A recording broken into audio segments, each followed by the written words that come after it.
নমস্কার বন্ধুরা, আহারে ভোজ চ্যানেলে আপনাদের সকলকে স্বাগত। আজকে আমি দেখাবো পাটিসাপটা। আমি দু রকমের দেখাবো, একটা ক্ষীর দিয়ে, একটা নারকেলের গুড় দিয়ে। এবার তার জন্য আমার তো নারকেল লাগবেই, দুটোতেই নারকেল লাগবে। একটায় ক্ষীর লাগবে, একটায় চিনি দিয়ে হবে, একটা গুড় দিয়ে হবে। নারকেল আগে কুড়িয়ে নেব। যেটা আমি ক্ষীরের করব সেটায় নারকেলটা একদম সাদা নিতে হবে, ভিতরের অংশটা নেব না। প্রথম যে সাদাটা সেটাই নেব।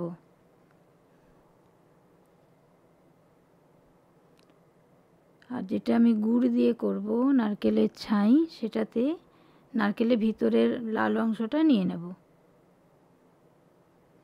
নারকেল কোড়া নিয়েছি, এখানে আমি খোয়া ক্ষীর নিয়েছি, আর চিনি, আর কয়েকটা এলাচ লাগবে, ছোটো এলাচ।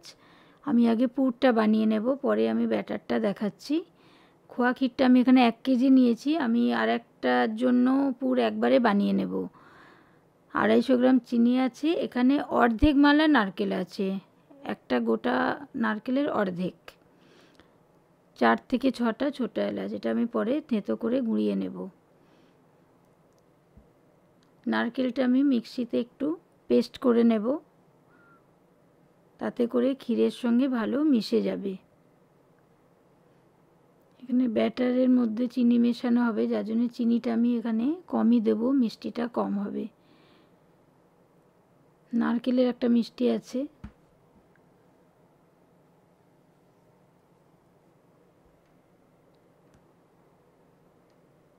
এবার আমি কড়া বসিয়ে গ্যাসটা অন করে নিয়েছি। অল্প একটু জল গরম করতে দেব আগে। ক্ষীরটা একদম শুকনো, ক্ষীরটা ভেঙে ভেঙে এর সঙ্গে মেশাতে হবে। জলটা ফুটে গেছে, নারকেলটা আমি পেস্ট করে নিয়েছি। এবার ক্ষীরটা আমি ছোটো ছোটো টুকরো করে কড়ার মধ্যে দেব।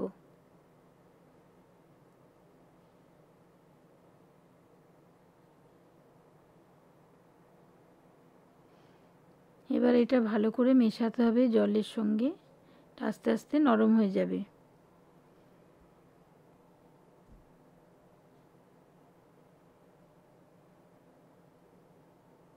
এবার এর সঙ্গে আমি চিনিটা দিয়ে দিলাম, তাহলে চিনি থেকে একটা জল বেরোবে, তাতে করে একসঙ্গে মিশাতে সুবিধা হবে।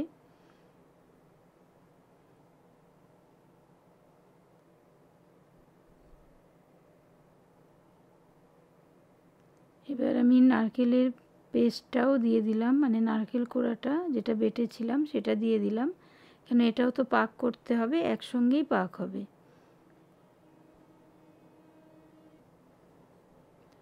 সমস্তটা একসঙ্গে মিশে যাবে ভালোভাবে।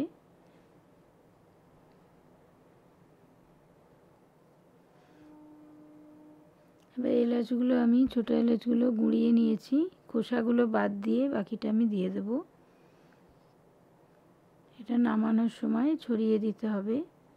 ক্ষীরটা তৈরি হয়ে গেছে, এখন যেরকম নরম লাগছে, কিন্তু এটা পরে জমে যাবে। আমি ওপর থেকে অল্প 2 চামচ মতো গুঁড়ো আমুল দুধ, মানে আমুল গুঁড়ো পাউডার মিশিয়ে দিলাম। প্রয়োজন না হলে নাও দিতে পারেন। আমি এটা একটু টাইট হয়ে যাবে সেই কারণেও দিলাম, একটু টেস্টেরও তফাৎ হয়।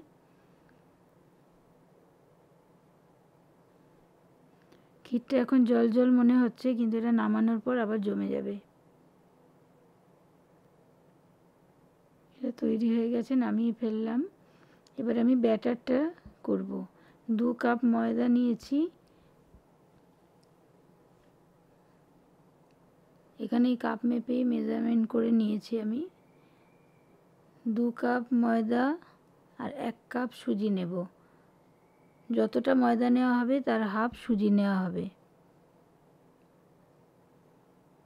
যদি আমি 1 কেজি ময়দা নিই তাহলে হাফ কেজি সুজি নিতে হবে।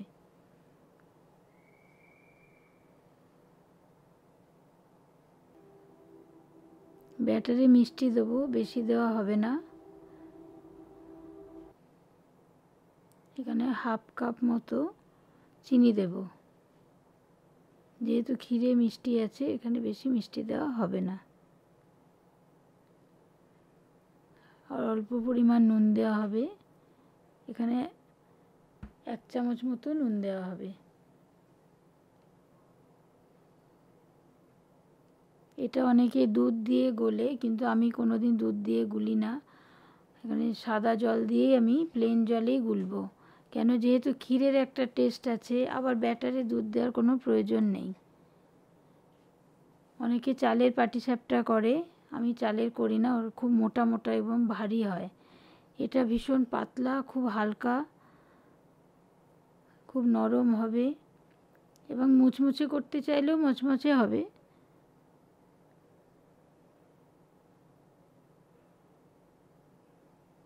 এটা হাত দিয়েই গুলতে হবে, নালে ডেলা পাকিয়ে যাবে।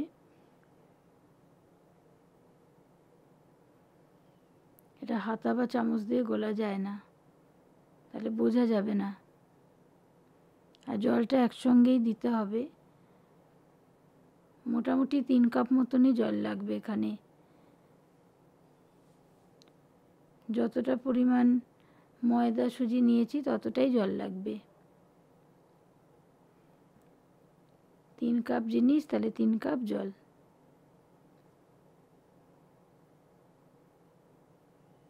বেশি ঘন হবে না, ঘন হলে ব্যাটারটা যদি ঘন হয় তাহলে মোটা হয়ে যাবে। ভালো মতো গুলে নিতে হবে। আমার ব্যাটার তৈরি করা হয়ে গেছে, এবার আমি একটা ফ্রাই প্যান বসাবো। আমি আগে সাদা তেল আর অল্প জল দিয়ে এটা মিশিয়ে নেব একটা বাটিতে। অয়েল ব্রাশিং করার জন্য আমার মা এইভাবে বেগুনের বোটা দিয়ে এরকম ছোটো ছোটো করে কেটে নিয়ে এটা দিয়ে করে। আমার মা এইভাবেই অভ্যস্ত, আমরা ছোটো থেকে এরকমই দেখে আসছি। কিন্তু এখন তো অনেক রকম ব্রাশ বেরিয়ে গেছে, অনেক রকম পদ্ধতি বেরিয়ে গেছে। আগে তো কড়াই করা হতো, এখন ফ্রাই প্যান হয়ে গেছে, অনেক কাজের সুবিধে। ফ্রাই প্যান বসিয়েছি, গরম করে এইভাবে বুলিয়ে নেওয়া যায় বা ব্রাশ দিয়েও বোলাতে পারেন, যেরকম ইচ্ছা।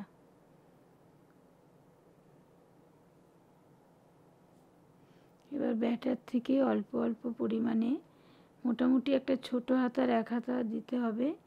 একটু লম্বাটে করে ঘোরাতে হবে, পুরো গোল হবে না এটা। তারপর ক্ষীরের পুর যেটা বানিয়েছিলাম সেখান থেকে অল্প অল্প নিয়ে এর মধ্যে পুর দিতে হবে।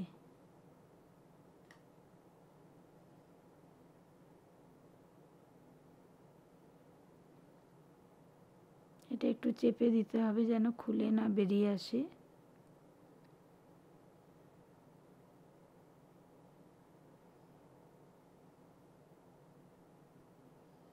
এইভাবে চেপে চেপে দিতে হবে, দিয়ে আস্তে আস্তে এটাকে রোল করতে হবে। দুটো মুখের দুপাশটা একটু চেপে দিতে হবে যাতে না বেরিয়ে আসে পুরটা।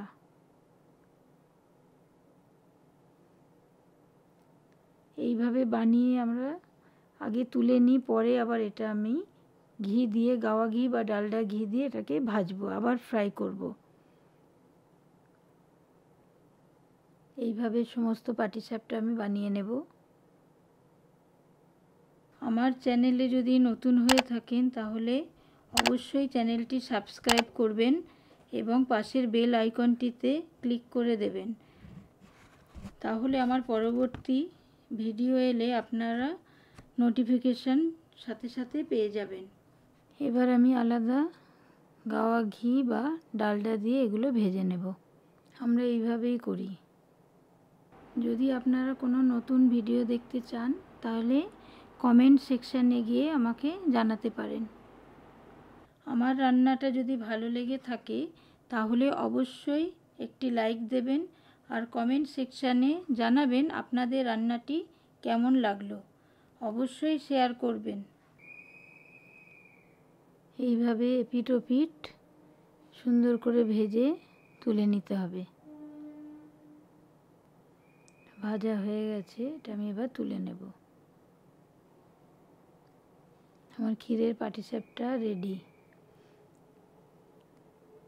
এবার আমি গুড়েরটা দেখাবো। এখানে 4খানা নারকেল আছে, 250 গ্রাম মতো গুড় আছে, খেজুর গুড়। এটা আমি পাক করব, কিন্তু নারকেল নাড়ুর মতো ওরকম অত কড়া পাক হবে না, যার জন্য গুড়টাও কম দিতে হবে। একটু নরম কাদা কাদা মতো হবে, যেহেতু এটা পুর হবে। আমি এখানে বেশি করে পুরটা বানাচ্ছি, কেন আমাদের পুর বানানো রাখা থাকে, আমরা পরপর যখন পিঠে তৈরি হয় সেই কারণে বেশি করে বানিয়ে আমরা রেখে দিই। এখন নারকেলটা মোটামুটি রেডি হয়ে গেছে। এটা এরকম ঝরঝরেই হবে, কিন্তু কড়া পাক হবে না, একটু ভিজা ভিজা থাকবে। এটাও পরে জমে যাবে, সেই জন্য একটু রস রস মতো থাকলেই ভালো হবে। পুর রেডি। এবার আমি ব্যাটার বানাবো। যেহেতু গুড়ের আমি করব, সেই জন্য আমি এটা আটা দিয়ে করব, তবে ময়দা দিয়েও করা যায়। তো এখানেও আমি চালগুঁড়ি ব্যবহার করব না। একই কোয়ান্টিটি হবে দুটোরই। 2 কাপ যদি আটা নিই তাহলে 1 কাপ সুজি। এখানে আমি 4 কাপ আটা নিয়েছি, 2 কাপ সুজি নেব।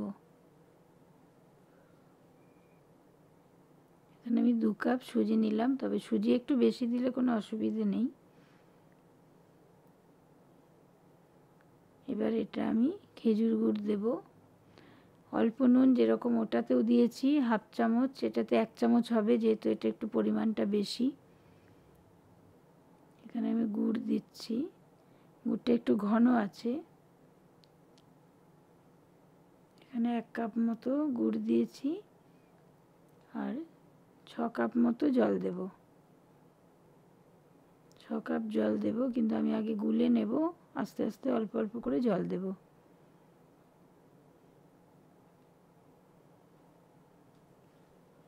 এখানে সমস্ত উপকরণ খুব ভালোভাবে মিশিয়ে নিতে হবে, যেন কোথাও ডেলা না থাকে। আমার ব্যাটার রেডি হয়ে গেছে। পুরটা তো আমার আগে থেকে রেডি করা ছিল। এবার আমি একই পদ্ধতিতে ফ্রাই প্যান বসিয়েছি, একইভাবে তেল লাগিয়ে অল্প অল্প ব্যাটার দিয়ে বানাতে হবে। অল্প অল্প নারকেলের ছাই থেকে পুর নিতে হবে। সবটা একই হবে, শুধু ব্যাটারের গোলাটা খালি তফাৎ।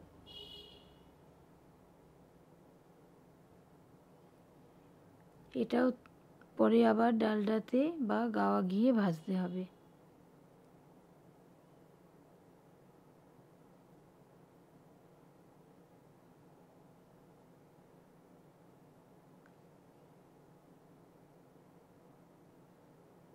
আমার নারকেল গুড়ের পাটিসাপটা তৈরি হয়ে গেল।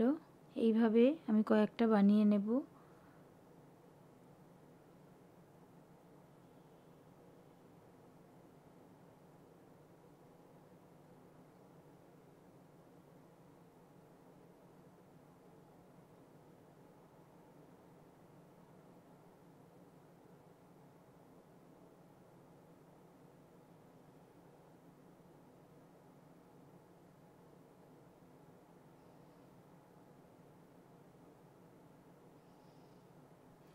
এবার আমি ঘি দিয়ে পাটিসাপটাগুলো ঠিক আগের মতোই ভেজে নেব।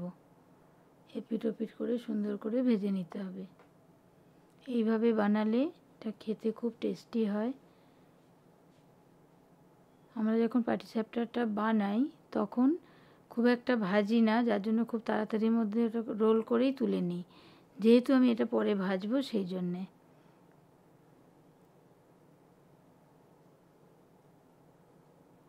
এগুলো ভাজা হয়ে গেছে, এবার আমি তুলে নেব।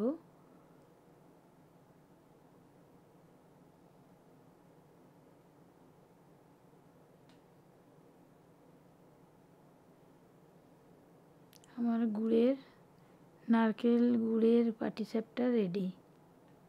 আমার রান্নাটি অবশ্যই সবাই রান্না করে খেয়ে দেখবেন। আবার দেখা হবে পরের ভিডিওয়। ভালো থাকবেন সবাই।